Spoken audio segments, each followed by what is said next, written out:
Hey, good morning, y'all. How's it going? Good. How's it going for you? It's going all right. Got a haircut? I did, yeah. Looks Getting a good. little long. Brian, do you have a question? Yeah. I see my camera's disabled by the administrator. Can't actually turn it on. What did I do to get in trouble? You got booted. I'm actually sure. able to control my camera and my mic on my end. Yeah. Oh, interesting. The mic is fine, but I don't know why the camera's not. Says video sharing is disabled by administrator. I'm not trying to share a video. I'm just trying to turn my camera on.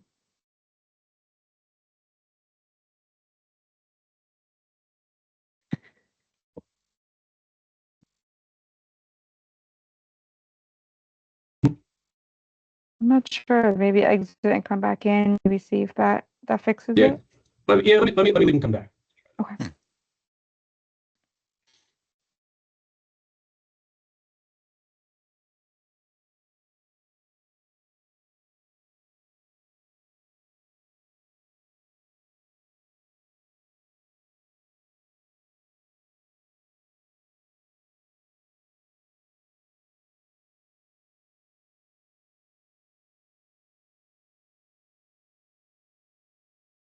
Hey, Marty, you don't happen to know when the UT Safety Fair is that usually goes on right around Gasparilla in January, do you?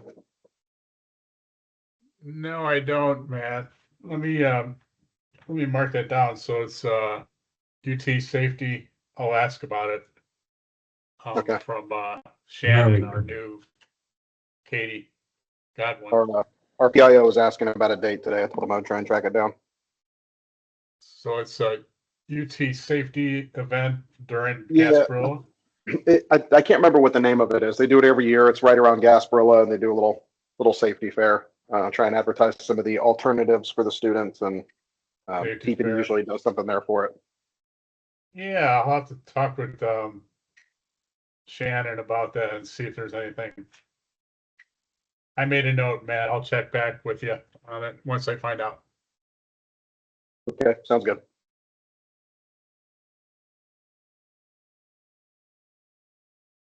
And there's Brian. It looks like your camera's working. Should we go ahead and get started, Lori? Sure. Okay. Well, welcome, everyone. This is the November CTST University meeting. My name is Marty Sorrentino. I'm the energy manager for the University of Tampa and acting chair. Lori, did you want to? Yeah, I could do roll call. Hello, everyone. My name is Lori Poleo at JMT. Just to let everyone know, this meeting is being recorded, and if you are not speaking, please mute your mics. So going down the list, Brenton Mosher. Brenton Mosher with USF Cutter. Brian Gorky. It's Brian Gerke, International Student Support Team at USF under USF World and VP on the chair. Jim Hartwell. Good afternoon. I'm Jim Hartwell, formerly of Element Engineering. I'm now the new District 7 LEL here for your LEL needs. Eric Henry. Eric Henry, FDOT, District 7 Traffic Safety. David Lowler. Yeah, David Liller. I'm with HCC Ybor City Campus in Marketing and Communications. Matthew Belmonte. Hey guys, Matt Belmonte with Gresham Smith. Ariana Roman. Hi, Ariana Roman with Mothers Against Drunk Driving. Is there anyone else on the call that I've missed?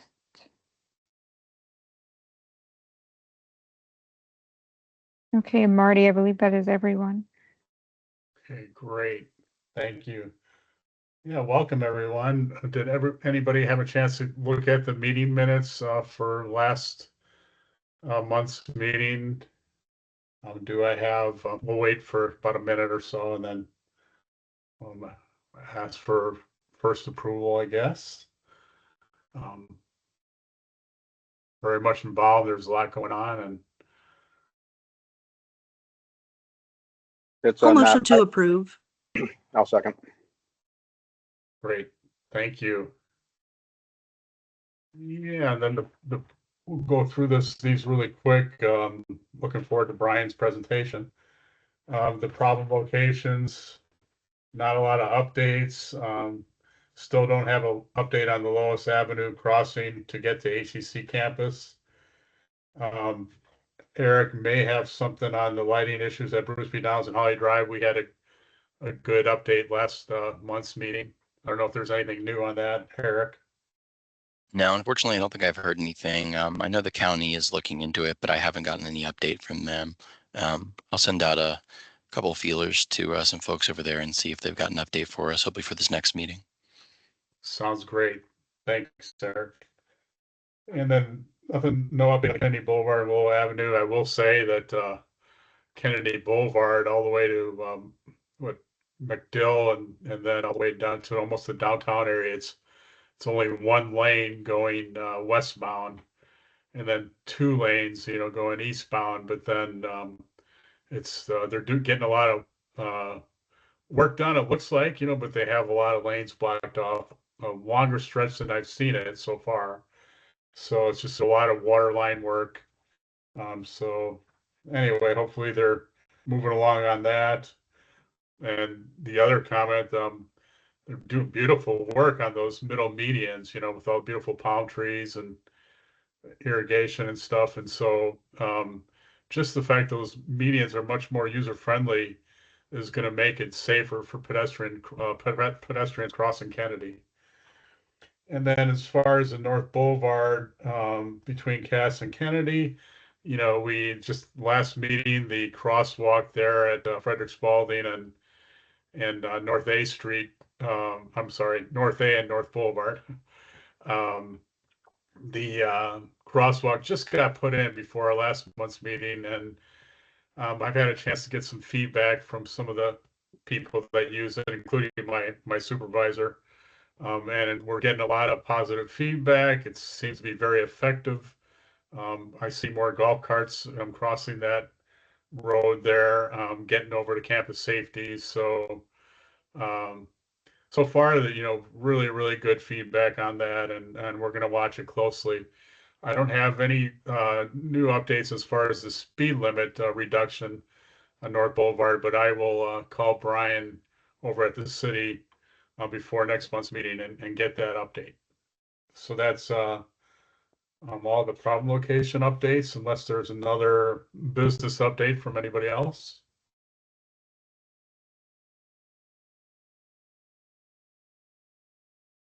Okay.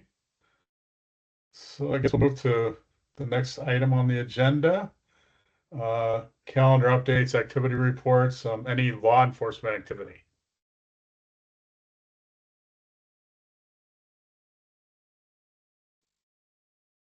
Yeah, I'll share just a couple things for TPD. It's a little slow right now. We are in between FDOT grants, although we are putting ours before City Council on the 20th and kind of resume our education activities from there.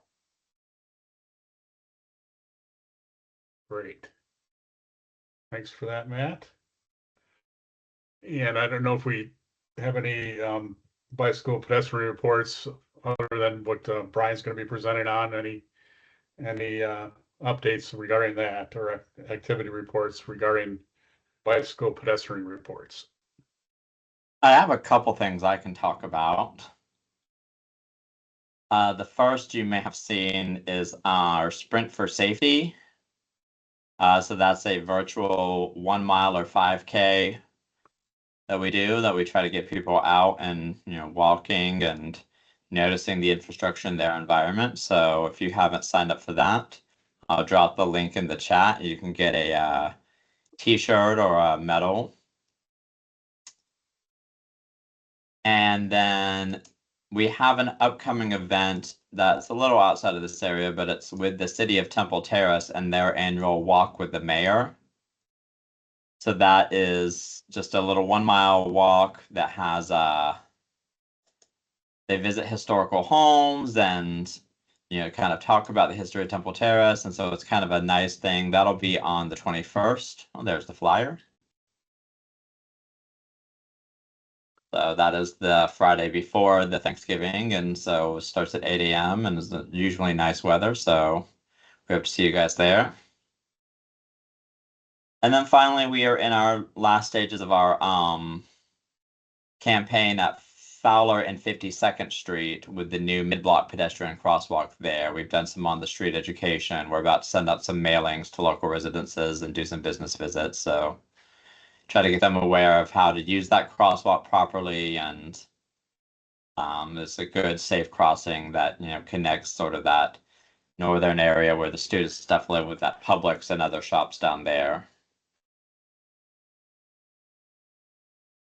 I'm sorry, Brent, which location was that? Fowler Avenue and 52nd. Fowler and 52nd, okay. So it's between the two traffic lights. There's a traffic light at 50th and a traffic light at 56th, and then this is a mid-block signal that's in between those. Right. Okay. Well, thank you for those updates. I have an update. I'm sorry. Something crashed in my house and I don't know what it was, so I had to step away. So first week of the job, so of course something like that would happen. But I just wanted to share that coming up December 10th begins the drive sober or get pulled over holiday wave time. So not too far from now, so probably before the next meeting, it will kick off. Also, I wanted to share that grants basically went out across the state. There were like 299 grants, I think, that were awarded to agencies and people across the state. And in our area, Citrus, Hernando, Hillsborough, Pinellas, Tampa. A lot of grants were awarded. A lot of agencies, a little larger agencies. So I'm going to try and work in the upcoming year, starting in January when they start writing concept papers to try and get more grants awarded to agencies. So if you know some smaller agencies, maybe some of the USFPD and Temple Terrace, some of these smaller agencies, I'm going to be there to try and assist as best I can to make it an easy, seamless process to get them some much needed funds. That's all I have. Very good, Jim. Thank you. Jim, do you have more information about the multi-jurisdiction detail on the 14th? I don't. That was basically planned. I'm not really involved in it. I have the only information I have that it's running from Hillsborough County on State Road 60 all the way through the state, potentially all the way to the East Coast, which is, I think, Indian River County or one of those counties over there. I'm not exactly sure. Not sure how much involvement that far east is going to be, is taking place. I know that the contacts were made, so I'm not sure. Apparently, Pinellas and Clearwater are not included in this, so I know it's going from Hillsborough east, according to my last conversation with Christian, I believe. Does that help? Yes. Looks like Matt has more to add. Just for the group, that was the parent that joined us at one of our last virtual meetings that had those concerns with kids that travel across that. Matt? Mm-hmm. Yeah, I was just going to share relay some of what I heard in the meeting yesterday. They are planning on running it all the way to the East Coast. It does go into Hillsborough County, but for whatever reason, the planning, I guess FHP is taking the lead on planning it. It just never included any Pinellas or agencies of the city of Tampa. So it'll be from just east of Tampa all the way to the East Coast. And I do know that some of the area, eastern Polk and Osceola, it's very remote out there, and I think the staffing, they're going to do what they can, but if they get something in part of that troops area that's far away, they're talking 45 minutes to an hour running code to get to something. So they're going to do, I know they're going to do the best that they can to get that whole stretch worked.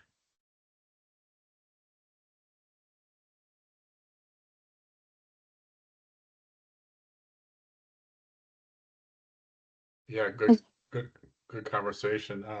I see Ellen Snelling joined the meeting. Does she have any updates? The only update I have, I don't know if anybody from MAD is on, but we have MAD has the candlelight vigil coming up on December 4th at Mission Hills Church. And I think if you all have already received the information, then you won't need anything else, but I could send an invitation in just so it could be distributed to this group if you haven't received it yet. Or I could put it I saw in the the chat. invitation, Ellen. Okay. Yeah, I think we sent an email blast to everybody, so they should have it. Maybe it'd be good just to put it in the chat one more time, though, just so folks have it handy.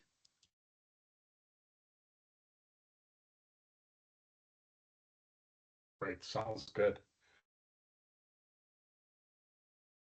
So I guess we're ready to move to the fatal crash maps, Lori. Sounds good.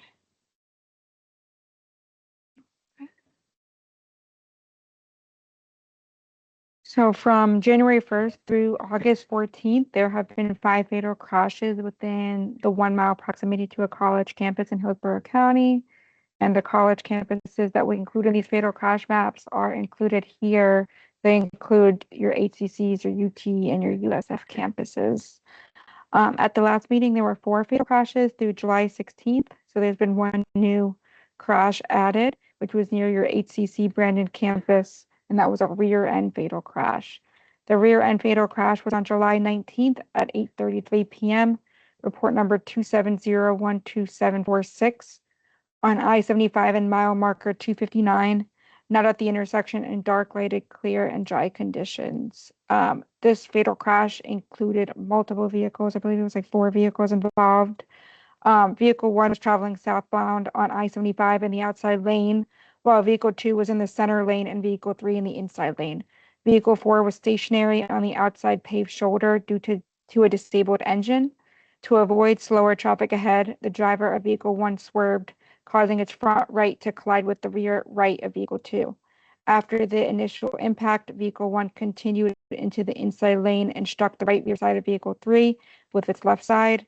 Both Vehicle 2 and 3 began to rotate, and during this rotation, the front left of Vehicle 2 hit the front right of Vehicle 3. The vehicle then veered towards the outside shoulder and exited the roadway. Subsequently, the right side of Vehicle 3 collided with the rear of Vehicle 4, overturning Vehicle 4 and expelling both occupants. 1 occupant was fatally injured after being expelled onto the roadway. So that resulted in 1 fatality. There are currently 5 fatal crashes through August 14th. Same period in 2024, there were 14 fatal crashes, so we were down by 9 in the same period. So showing significant improvement from last year. And that is what I have. Yes, thanks for that, Lori. Yes, down significantly. Mm-hmm. Yeah, for sure. Yeah. And I saw just in the recent news about the arrest. I'm not sure if Matt or Jim has anything to comment on that, but they're on e-bikes. And we're just wondering what is there a reason? Do you have to have a good reason to pull them over, or how do you, initiate, pulling somebody over and saying that they did something wrong? I just very interested in this new e-bike revolution and how we're going to combat, some of the issues, with them going too fast. If we're talking about the ones in Tampa, it's not subtle. We attempt traffic stops for it's typically not the lone rider. It's these big groups that are intentionally coming in and being disruptive, doing these little street takeovers with the e-bikes. I see. So we attempt traffic stops on them. We get the helicopter overhead. We attempt a traffic stop. Whichever ones flee, the helicopter follows, and we basically wait until they run out of juice or get themselves cornered somewhere and arrest as many of them as we can. And we charge them with a felony fleeing to elude.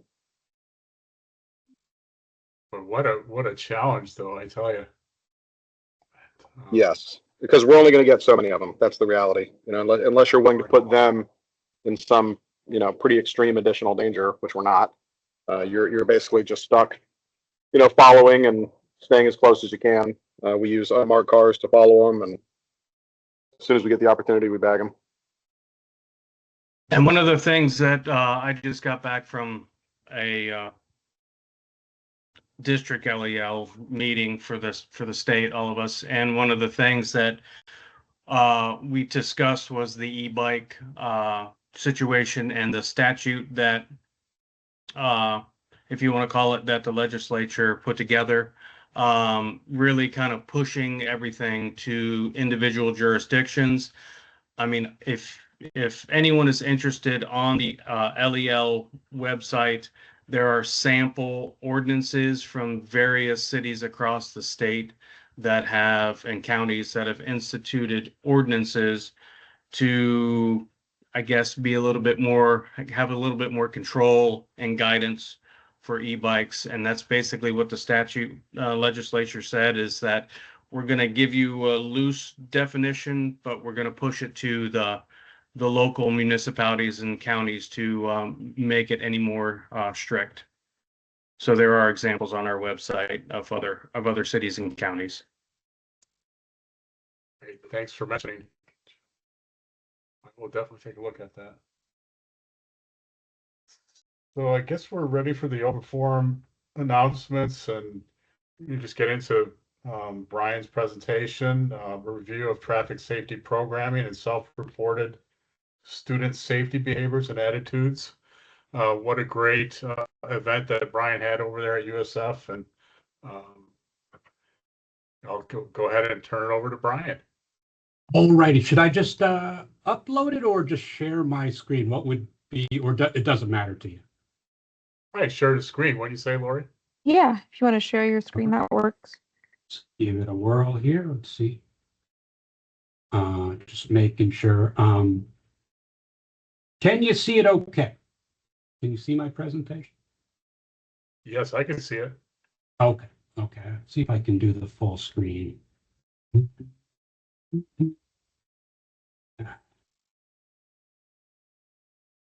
Okay, there we go. So I did a little retitling.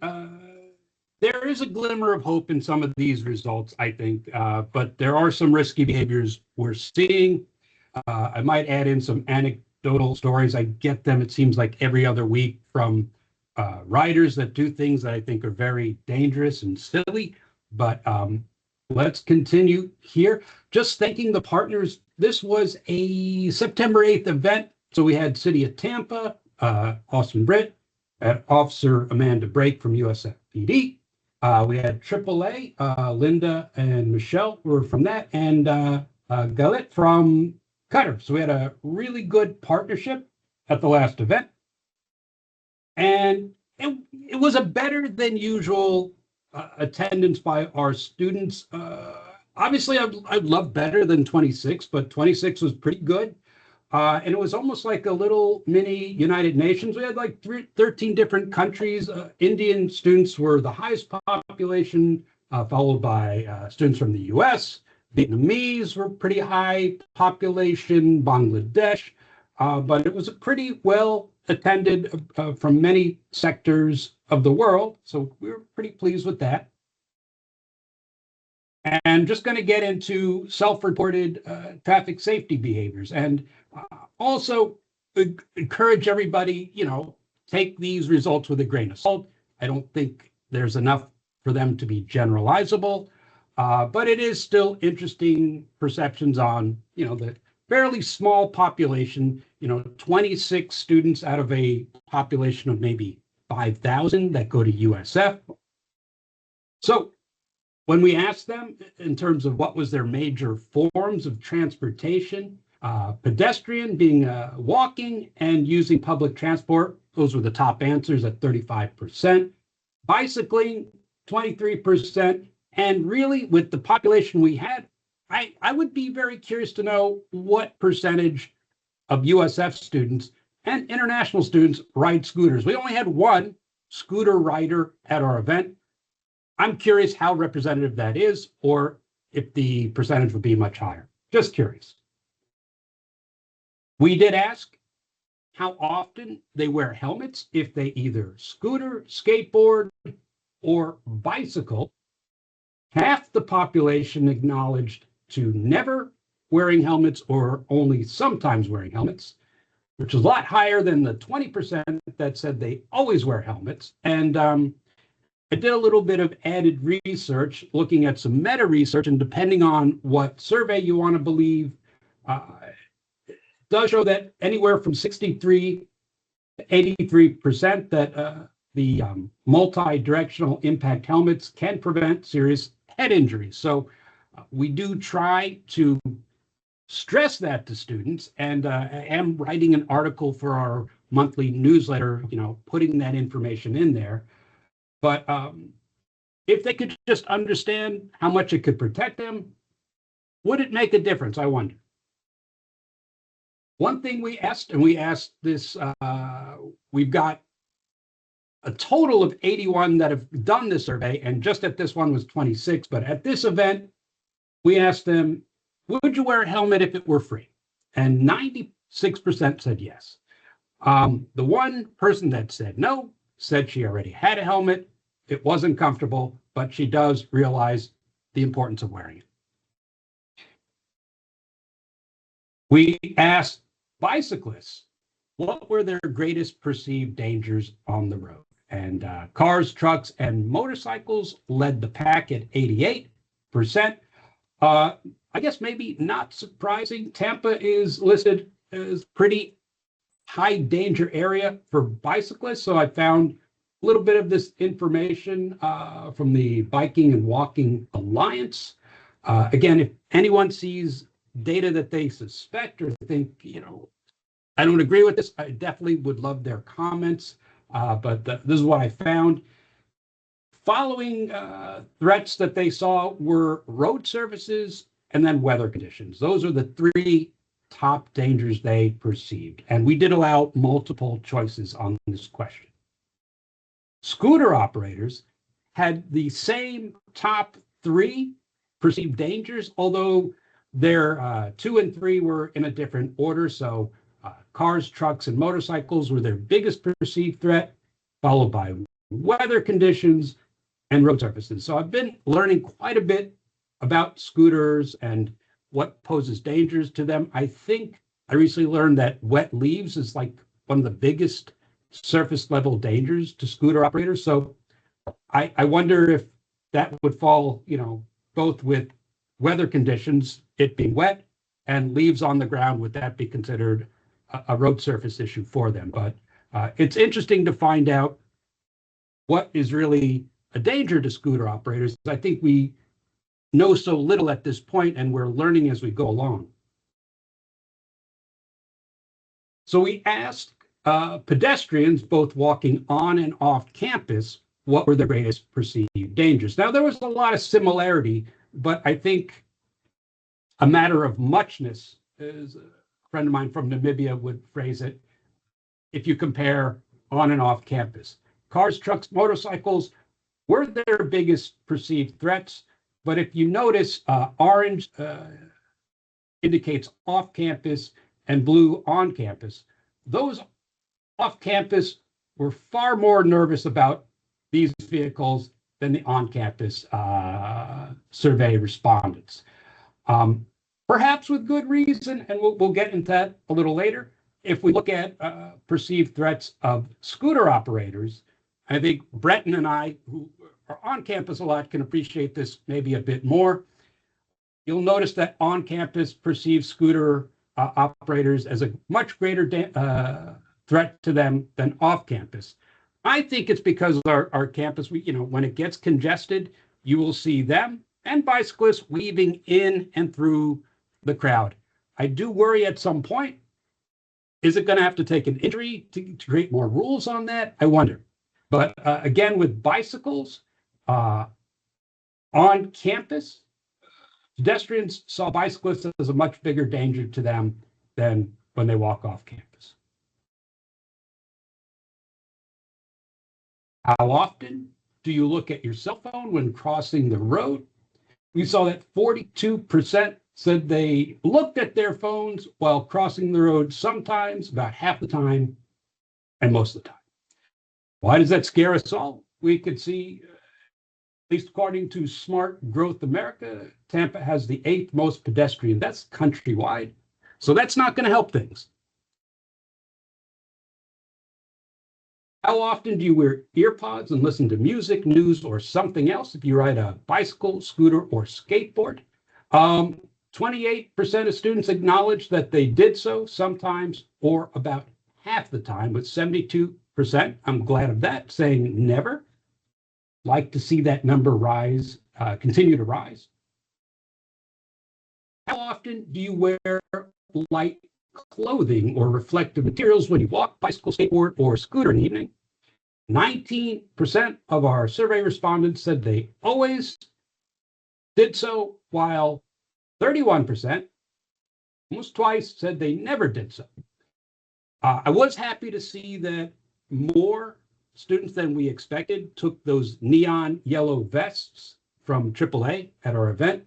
AAA, I was talking to them, and they thought that most of them wouldn't take them because they didn't think that they were cool to wear, but they took them, and we were really pleased by that. And I did a little extra research. I think that's the National Highway Traffic Safety Admin, noting that 76% of pedestrian fatalities occur in dark conditions, with an extra 4% happening during dusk to dawn, and 6 p.m. to 11:59 p.m. being the most dangerous time. So we do hope they will take advantage of those neon vests, and they will practice better safety behavior at night. And then here's, I guess, our slight glimmer of hope.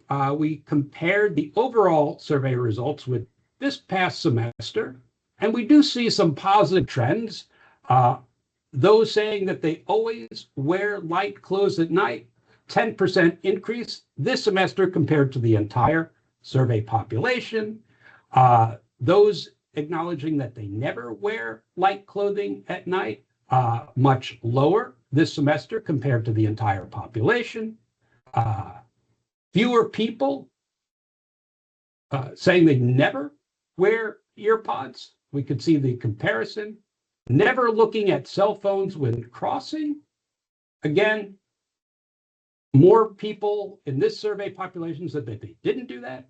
More people, 96 compared to 88%, saying they would accept a free helmet. Always wear a helmet, doubled this semester compared to the entire survey population. Never wearing helmets, decreased by 10%. Now, again, how seriously can I take or generalizable are these results? I couldn't really say. I just think it's kind of interesting food for thought. Hopefully, some of this is some of the events that we're all doing is making an impact, but I think you need a much bigger study to know that. And just a little interesting qualitative feedback. I have mentioned at the previous meeting some of the different stations that we do, but just looking at the crosswalk safety, where our international students kind of show the attendees the proper crosswalk protocols, the left, right, left, making eye contact with the driver, crossing at the crosswalk.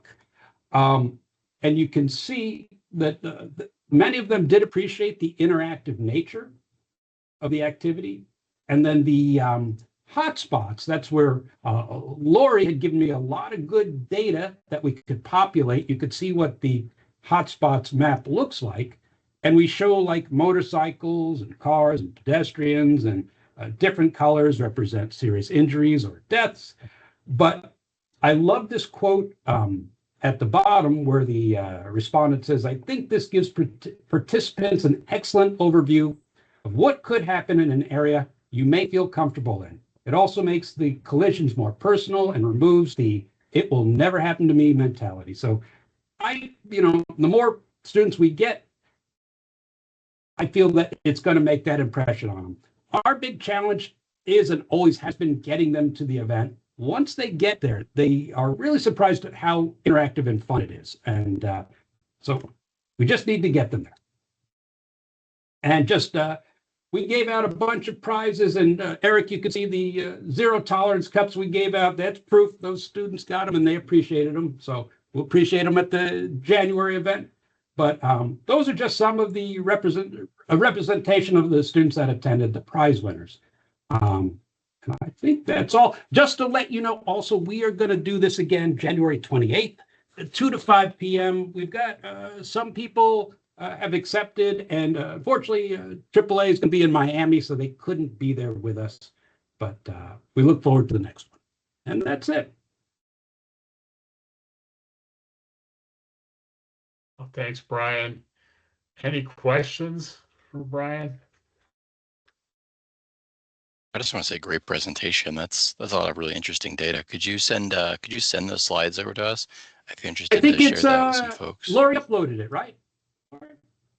Oh, perfect. We have it already. You're muted, Lori. Sorry. Yeah, I got it added to the website under the presentation archive. And you go under university, and it is here in PDF form. Perfect. Awesome. And then definitely let us know when the next one that you're holding is, and we'll try to see if maybe we can have some of our staff, especially since AAA is not able to make it. January 28th, 2 to 5 p.m. I wonder if this is something we should add, Eric, to the Hillsborough CTST. They would be interested in hearing this because, universities are part of Hillsborough. So I wonder if this is something that we should illustrate at the Hillsborough as well. Yeah, good look at sharing that there as well. There's in the chat. Thank you. Perfect. Thank you, Brian.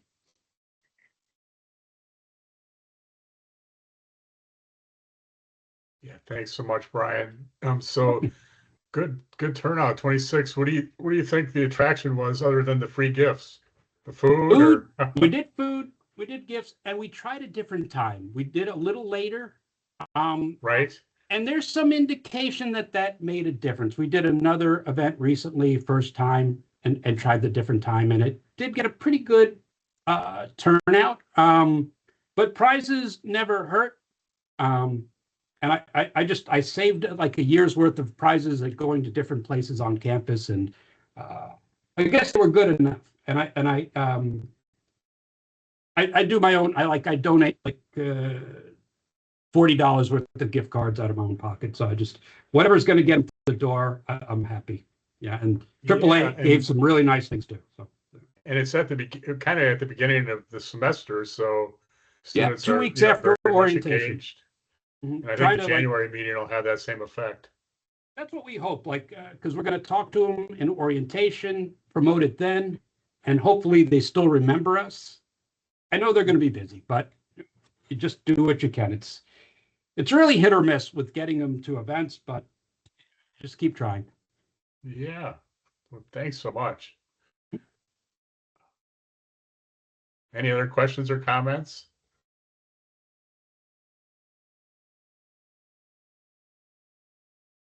And Matt, I'm going to check here internally regarding that safety fair event that usually happens during Gasparilla.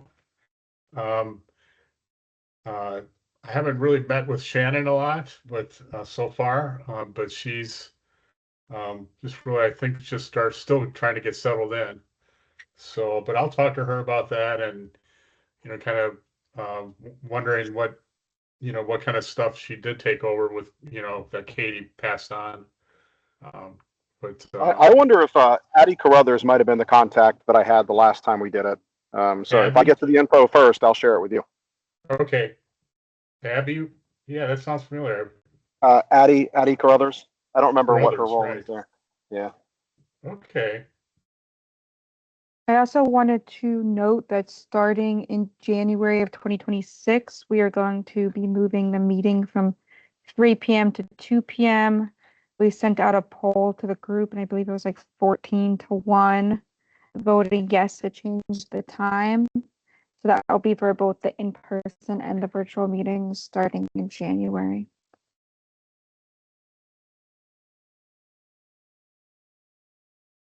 Thanks for mentioning. Anything else? We could adjourn here a little early. But thanks so much, Brian, for that presentation. I think Jim has a question. Not a question, just one more thing. I threw in the chat that today no law enforcement except for half law enforcement is here today. One half. That I got the new implied consent cards that coincide with the law change. I threw it in the chat. So if anybody, probably Matt, if you have any other agencies that you talk with, just let them know that that they can email me at my corrected email address down below there at dist7@fl-lel.org, and I will set up to get them distributed. I have it for if they give me a number, they need 50, they're going to get 50 of breath, 50 of blood, 50 of urine. The cards, each one of the cards. So that's it. Got Thank it. you. Are those laminated? I was just curious. I haven't even opened the boxes yet. They literally just came and I just loaded them up. I don't know if they are, but I do have plastic holders that I will provide with those. Gotcha. Okay. I'll reach out to you, Jim. Thanks. All right. Sounds good. Thank you. And any other presentation ideas, feel free to just send them, send us an email. And, we just love some of the information that's being shared here. And it's just really adds great value to this team. So thanks so much for those presentations. I guess it would be good to go ahead and adjourn then, if there's anything else. That sounds good. Eric, do you have Brent, anything did you else? have something? Yes, I just I'm going to drop these pictures in the chat. At the Ped Bike Coalition a couple weeks ago, which was held at the Marriott right by USF, Tina Russo brought in some e-bikes to do a demonstration so that the attendees could kind of get the feel of what an e-bike, feels like, how it feels different than riding a regular bicycle. And then they had, you can see on one of the pictures, they're showing what 3 feet looks like for motorists.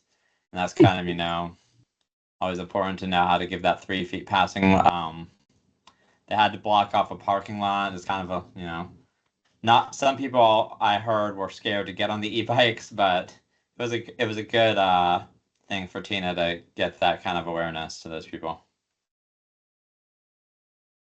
Yeah, very I will good. tell you the last time we arrested some of those e-bike riders on a street takeover, I couldn't resist riding one of them. So a lot of them are modified with these bigger batteries that these kids can just buy on Amazon, and that thing was fast. Yeah, these were all street legal e-bikes, but it was a pretty interesting experience for the attendees, from what I heard. I was not able to attend, but these pictures came from Julie. And what is the speed legal limit for e-bikes? Is it 12 miles an hour? I mean, I saw some could go 28 miles an hour, which is way too fast. 20, 28 or 25. 28? There's class 1 and class 3 e-bikes, and class 1 is a slower, it's like 20 something, and then class 3 is 28 is the max. But then easily modified though. Yeah, yeah. I'm sure technology will overcome that, hopefully, maybe not. I don't know. We'll see. But very interesting. A lot of news on e-bikes recently. So